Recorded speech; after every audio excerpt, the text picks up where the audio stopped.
नमस्कार. मी आज आपल्यासाठी कोलंबी राईस बनवून दाखवणार आहे. तर त्यासाठी आपण कढई गरम करायला ठेवलेली आहे.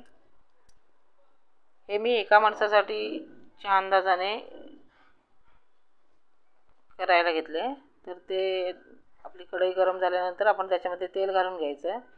त्यानंतर खडा मसाला घालून घ्यायचा. 1 तेजपत्ता, 4 काळा मिरी, 2 लवंगा आणि अर्धा इंच दालचिनीचा तुकडा. त्यानंतर याच्यामध्ये 1 कांदा उभा चिरून मी घातलेला आहे. तो थोडा पोळल्यानंतर त्याच्यामध्ये आपण आलं लसूण पेस्ट 1 चमचा घालून घेतली. ती थोडीशी परतून घ्यायची आणि त्यानंतर याच्यामध्ये 1 टोमॅटोची मी प्युरी करून घेतली आहे. ही प्युरी घालून घ्यायची. कच्च्या टोमॅटोची प्युरी केलेली आहे.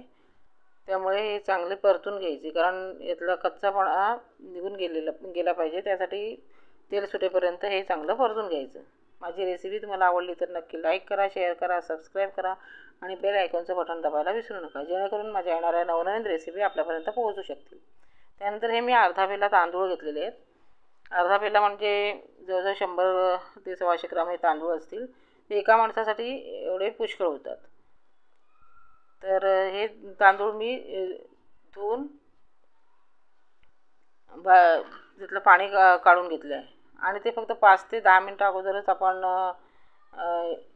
हे धुवून ठेवायची. जास्त वेळ आधी धुवून ठेवायचे नाहीत, कारण त्याच्यामुळे जास्त वेळ अगोदर धुवून ठेवले तर ते तांदूळ मोडण्याची शक्यता असते. आणि मी साधे तांदूळ घेतलेले आहेत ते याच्यासाठी, बासमती राईस घेतलेला नाही आहे. त्यानंतर या आपल्या फोडणीमध्ये आपण 1 चमचाभर लाल तिखट घालून घेतले. लाल तिखटमध्ये सगळं गरम मसाले मिक्स आहेत.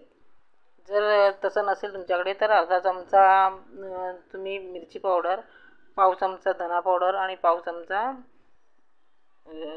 गरम मसाला घातला तरी चालेल. बाकी आणखी काही घालायची गरज नाही. आणि हे मसाले चांगले शिजण्यासाठी मी याच्यामध्ये थोडंसं पाणी घालून घेतलं आहे. ते पाणी चांगलं परतून घ्यायचं आणि ते आटलं पाहिजे चांगलं. आणि मी ही एका माणसासाठी आपण रेसिपी बनवतो आहे. त्यानंतर याच्यामध्ये आपण जे कोलंबी साफ करून ठेवलेली होती, कोलंबी त्याची टरफलं काढून ती स्वच्छ धुवून घ्यायची. त्याला काही लागलेलं नव्हतं, मॅरिनेट वगैरे केलेली नव्हती. तर ती त्याच्यामध्ये आपण घालून घेतलेली आहे. त्यानंतर आपण याच्यामध्ये जे कोथिंबीर कापून ठेवली होती त्यातली अर्धी कोथिंबीर घालून घेतली आहे. फोडणीत कोथिंबीर घातली की त्याची टेस्ट खूप छान लागते. त्यानंतर आपण याच्यामध्ये जे तांदूळ धुवून ठेवलेले होते ते घालून घ्यायचे आणि चांगले परतून घ्यायचे. जास्त परतायचे नाहीत.